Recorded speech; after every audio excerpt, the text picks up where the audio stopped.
नमस्कार, मैं कोमल शिक्षा संवाद कार्यक्रम के अंतर्गत नई शिक्षा नीति पर शब्द कहना चाहती हूँ।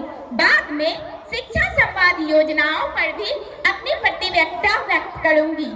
विद्यार्थी करे अपने सपने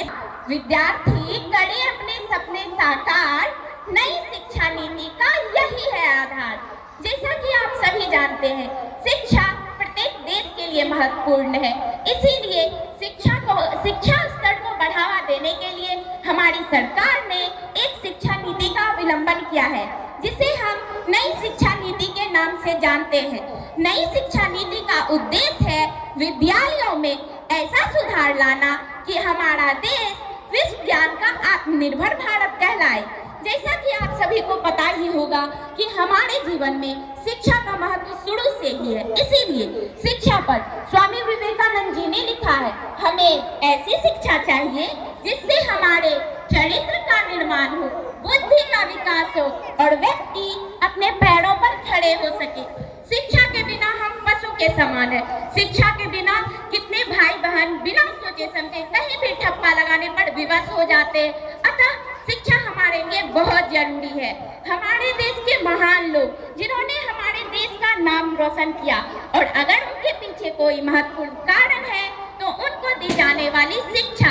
इसीलिए शिक्षा हमारे लिए बहुत जरूरी है। लेकिन हमारे गांव समाज के कुछ लोग सोचते हैं शिक्षा प्राप्त करके क्या होगा, हमें थोड़ी ना नौकरी करनी है। लेकिन शिक्षा प्राप्त करने का मतलब सिर्फ नौकरी करना ही नहीं होता।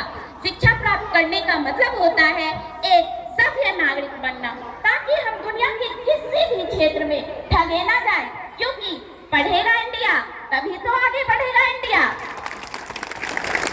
सरकार की विभिन्न शैक्षिक योजनाओं का लाभ वर्तमान में हमें मिल पा रहा है, जिसके कारण हमारे अभिभावक को भी पढ़ाना लिखाना बोझ नहीं लग रहा। वह हम बेटियों में भी शिक्षा की ऊंची उड़ान भरने की उम्मीद रखते हैं।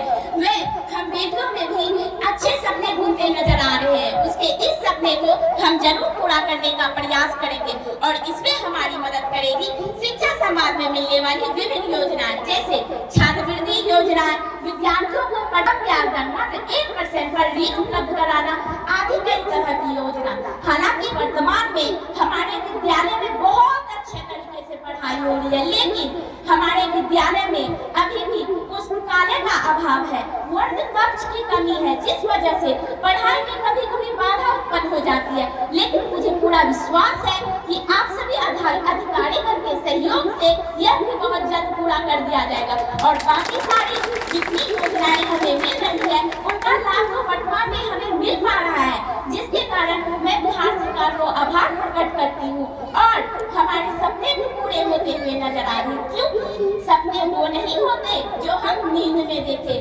सपने वो नहीं होते जो हम नींद में देखे, सपने तो वो होते हैं जो हमें नींद ही ना आने दे। धन्यवाद।